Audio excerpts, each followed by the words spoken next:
محترم سامعین کرام، عزیز دوستو، دنیا میں انسان جو آیا ہے،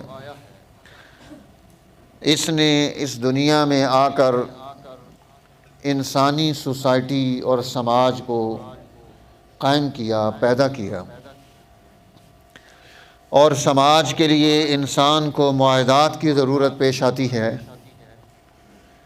انسانوں کے اس زندگی کو آگے بڑھانے کے مختلف معاہدات ہیں جن کے تحت انسان زندگی گزار رہا ہے۔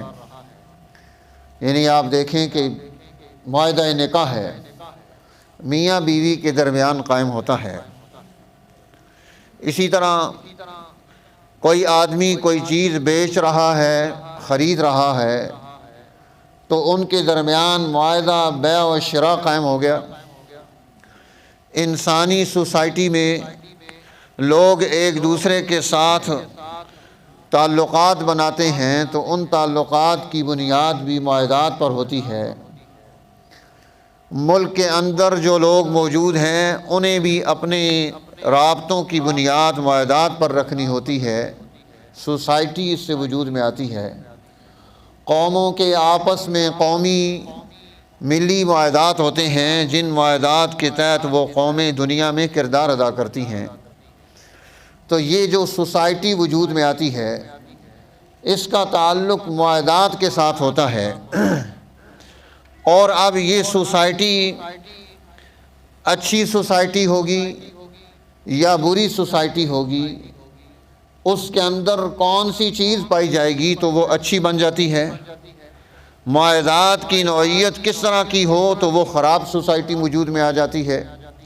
یعنی ہم جتنا بھی سوشل کانٹیکٹ ہیں ہمارے، ان سب کی بنیاد ان معاہدات پر رکھی گئی ہے۔ اور امام شاہ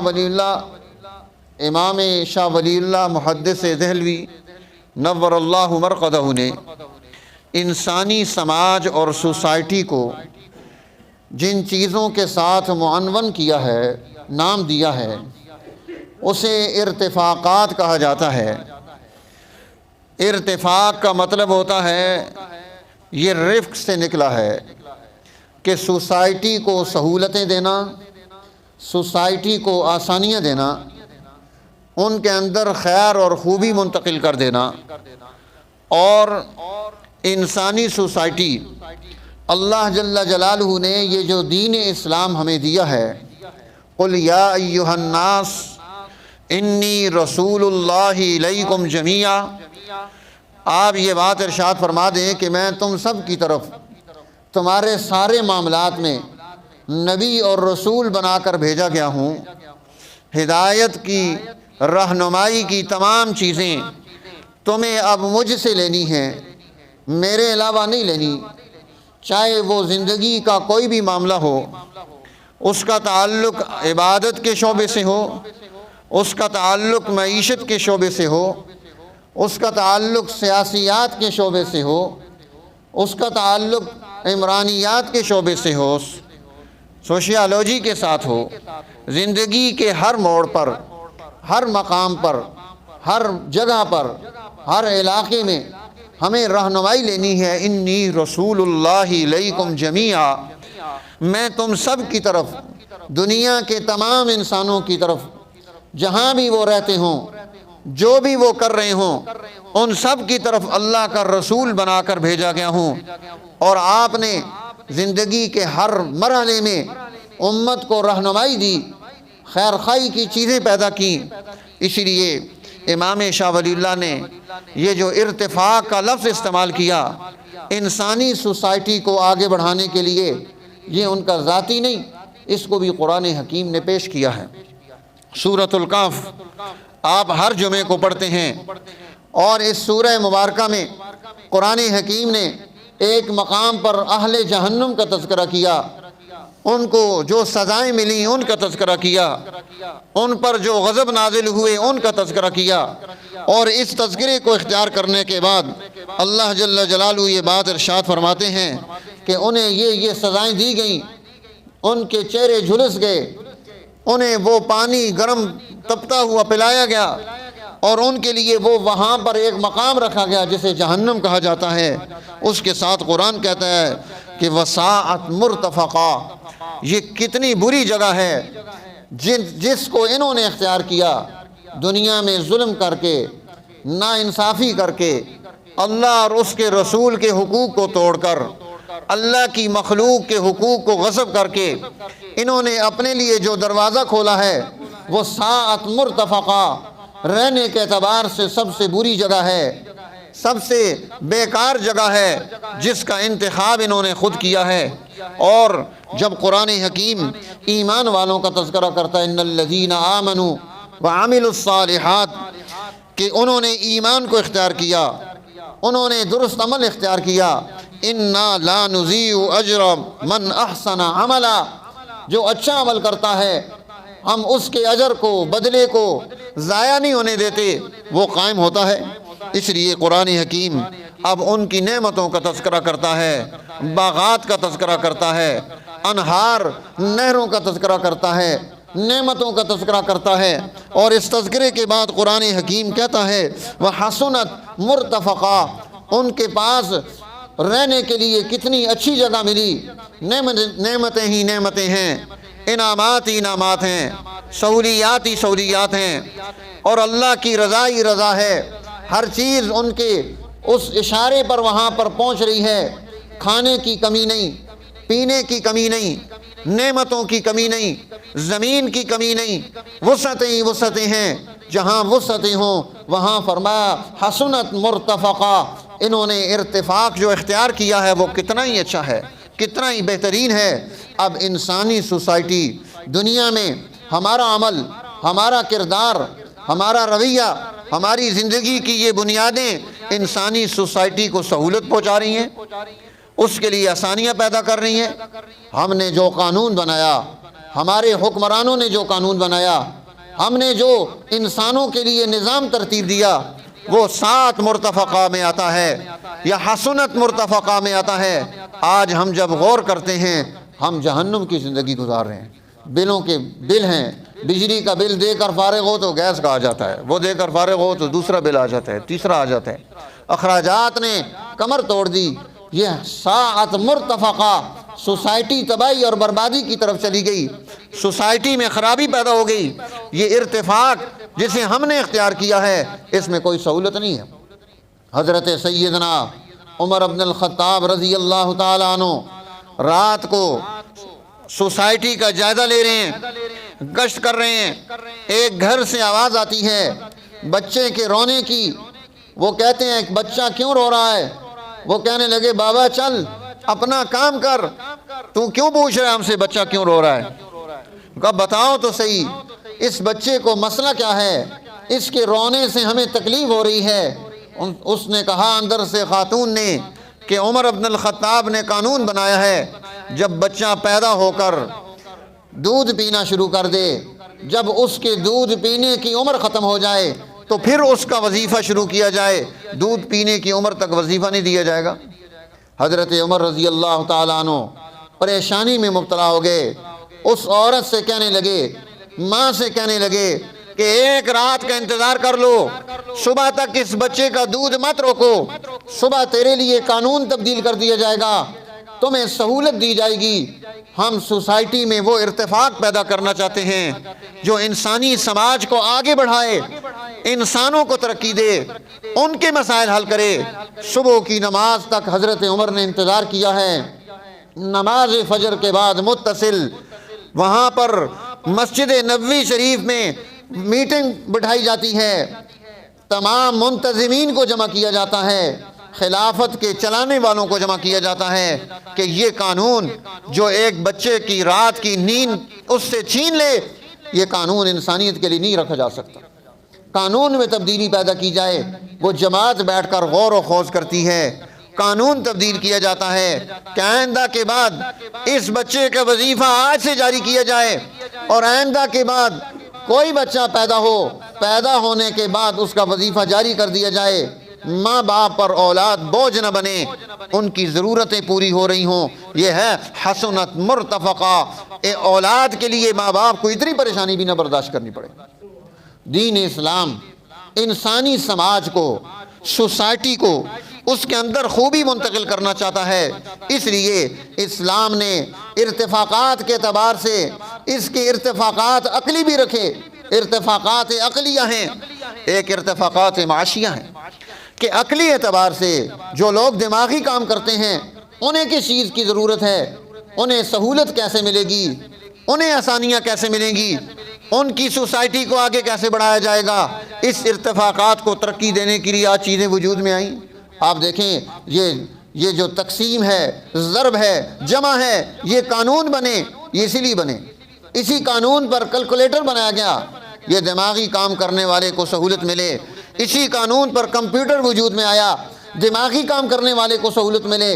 ارتفاقات عقلیہ ہیں، انسانی سوسائٹی جن چیزوں سے اس کو سہولت مل سکتی ہے، دین اسلام ان میں سے کسی چیز کو ناجائز قرار نہیں دیتا ہے کہ یہ ٹھیک نہیں ہے، اس کا استعمال نہیں کیا جا سکتا، اس کو عمل میں نہیں لایا جا سکتا۔ اسلام انسانی سوسائٹی کو اسے ارتفاق کے اعلیٰ مرحلے پر دیکھنا چاہتا ہے، اعلیٰ مقام پر دیکھنا چاہتا ہے، اس کی ساری ضرورتیں اس کی اس اعتبار سے پوری ہو رہی ہوں۔ اس لیے عقل کو، اس کے دماغ کو، اس کے برین کو، اس کو جہاں سہولت مل سکتی ہے، دین اسلام ان تمام سہولتوں کو قائم کرنے کا حکم دیتا ہے۔ انہیں قائم کیا جائے، ان ضرورتوں کو لایا جائے، ان ضرورتوں کا استعمال کیا جائے، ان کے لیے آسانیاں پیدا کی جائیں۔ انسان یہ سب سے اعلیٰ چیز ہے، اور پھر اس کے لیے ارتفاقات معاشیہ رکھیں کہ اس کی معیشت کی ضرورتیں، اس کے کھانے پینے کی ضرورتیں، اس کے دانے پانی کا انتظام، دین اسلام اس کی تمام معاشی ضرورتوں کا پورا میکانزم دیتا ہے کہ یہ کس طرح سے اپنی معاشی زندگی درست کرے گا، کس طرح سے یہ آگے بڑھے گا۔ اس لیے انسان کو حیوان سے ممتاز کیا ہے۔ حیوان ہوتا ہے، انسان کے اندر اللہ جل جلالہ نے 3 خوبیاں رکھی جو اسے حیوانیت سے ممتاز کرتی ہیں۔ سب سے پہلی چیز الرأی الکلی ہے کہ رفاع عامہ کی سوچ اس کے اندر پیدا ہو، دوسرے انسانوں کو سہولت دینے کی سوچ اس کے اندر پیدا ہو، دوسرے انسانوں کے حقوق کو قائم کرنے کی اس کے اندر خوبی پیدا ہو۔ یہ رفاع عامہ کا تصور، الرأی الکلی، تمام انسانوں کو، چاہے ان کا مذہب کوئی بھی ہو، اس مذہب کو نہیں دیکھا جائے گا، انسانیت کو دیکھتے ہوئے انہیں سہولتیں فراہم کرنا، یہ انسان کی پہلی اور بنیادی خصوصیت ہے جس کے اندر یہ خوبی منتقل کی جائے۔ اور اس کے مقابلے میں الرأی الجزئی آتی ہے کہ ہم اپنی ذات کے لیے سوچ رہے ہوں، ہم اپنے فرقے کے لیے سوچ رہے ہوں، ہم اپنی قوم کے لیے سوچ رہے ہوں، ہم اپنے علاقے کے لیے سوچ رہے ہوں، ہم اپنے خاندان کے لیے سوچ رہے ہوں۔ یہ سوچ، یہ تھوڑی سوچ ہے، یہ محدود ہے، یہ اپنی ذات کی حد تک انسان چلا جاتا ہے۔ جب آپ فرقہ بندیوں میں مبتلا ہوں گے اس کا نتیجہ یہی نکلے گا، ایک وقت آئے گا کہ ہر انسان اپنی ذات کے اعتبار سے اپنی بات کو درست قرار دے گا، باقی سب کو غلط قرار دے دے گا، فتوے لگا رہا ہو۔ آج وہ مذہب کی بنیاد پر، لسانیات کی بنیاد پر، علاقوں کی بنیاد پر فتوے لگاتا ہے، کل شخصی بنیاد پر فتوے لگا رہا ہو۔ اس کا نقصان یہ ہے، دین اسلام انسانی خوبی، اس کمال کو انسانی سوسائٹی میں منتقل کرنا چاہتا ہے۔ اپنی ذات سے نکل کر، اپنی قوم سے نکل کر، اپنے علاقے سے نکل کر، اپنے مذہب سے نکل کر تمام انسانیت کے لیے سوچ ہمارے اندر پیدا ہو جائے۔ تمام کے تمام انسان یہ اللہ کی مخلوق ہیں، تب انسانوں کو اس رب کریم نے پیدا کیا ہے، انہیں وجود اس نے دیا ہے، ان سب کا خالق وہ ہے، ان سب کا مالک وہ ہے۔ ہم کون ہوتے ہیں؟ ہم کسی انسان کو کسی مذہب کی بنیاد پر ہم اس کو انسانیت سے نکال دیں۔ سیدنا ابراہیم خلیل اللہ علیہ الصلاۃ والسلام جو اپنا دسترخوان بچھانے والے، ہر دسترخوان پر مہمان کو بٹھانے والے، اتنے مہمان نواز ہیں کہ قرآن ان کی مہمان نوازی کا تذکرہ کر رہا ہے۔ اتنے مہمان نواز ہیں۔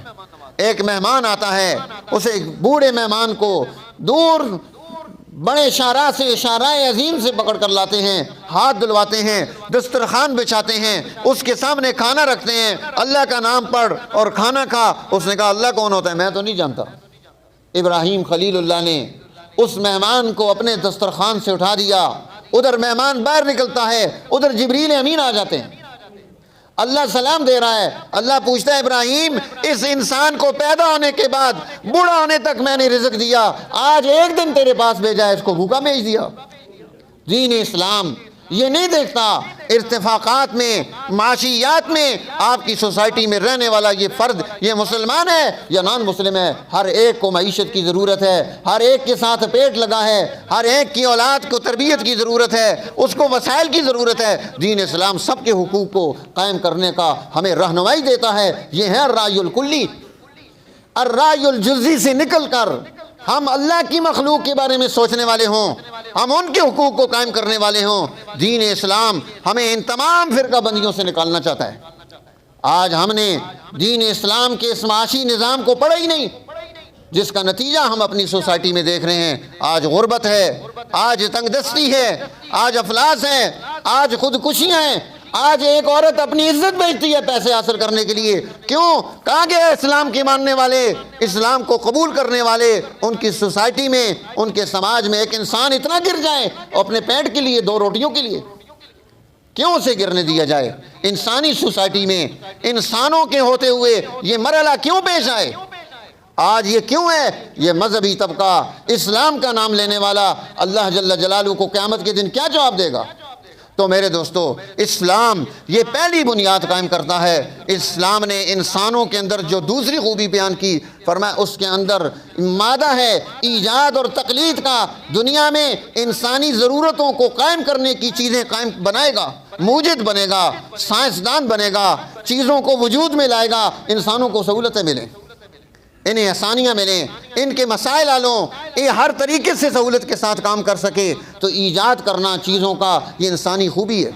اور دوسری چیز، جب کوئی چیز ایجاد ہو جائے پھر اس کی تقلید کرنا، اسے استعمال میں لے کر آنا، فتویٰ نہ لگا دینا یہ بھی کفر ہے، یہ بھی کفر ہے، یہ بھی کفر ہے۔ جو چیز اللہ نے انسانوں کی سہولت کے لیے قائم کی ہے اس پر فتوے نہیں لگائے جاتے، اسے اپنے عمل میں لایا جاتا ہے۔ اس پر تفصیلات کا وقت نہیں ہے۔ تیسری چیز، قرآن حکیم، دین اسلام انسانی سوسائٹی کی خوبی میں جو چیز پیش کرتا ہے وہ ہے حب جمال کا مادہ۔ خوب سے خوب تر کی تلاش میں لگاؤ، اپنے ہر دن کو، آنے والے دن کو پہلے دن سے اچھا بنانے کی فکر میں ہو۔ اچھا انسان اچھی سوسائٹی وجود میں لاتا ہے، اچھا محلہ بناتا ہے، اچھا شہر پیدا کرتا ہے، اچھا ملک لے کر آتا ہے، اچھا قانون لے کر آتا ہے۔ تو اس لیے خوب سے خوب تر کی تلاش کرنا۔